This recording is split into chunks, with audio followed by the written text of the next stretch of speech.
Une nouvelle façon de penser a changé sa vie. Lors d'une récente tournée de conférences en Europe, au cours de laquelle j'ai tenu des séminaires à Munich, Francfort, Hanovre, Zurich, Vienne et Londres, j'ai rencontré plusieurs personnages intéressants et extraordinaires dans les domaines de la science, de la médecine, des affaires et de la politique.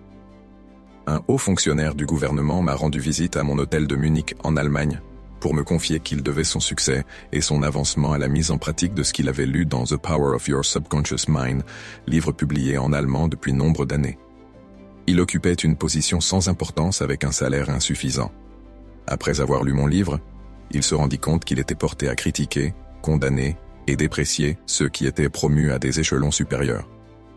Ce faisant, il constata qu'il se rétrogradait lui-même.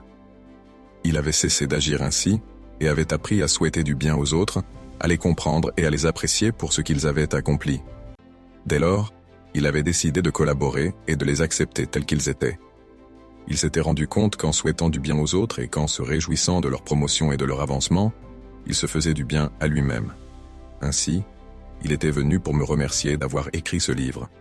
C'était un des plus beaux compliments que l'on m'ait adressé au cours de mon voyage. L'amour est le dissolvant universel. Et lorsque vous vous demandez honnêtement, est-ce que j'aimerais vivre avec ce que je pense d'autrui et ce que je lui souhaite? Dans l'affirmative, vous accumulez de la santé, du bonheur, de la prospérité et du succès dans votre propre mentalité. La raison en est fort simple. Vous êtes le seul penseur dans votre univers et votre pensée est créatrice. Vous créez dans votre propre vie tout ce que vous pensez au sujet des autres.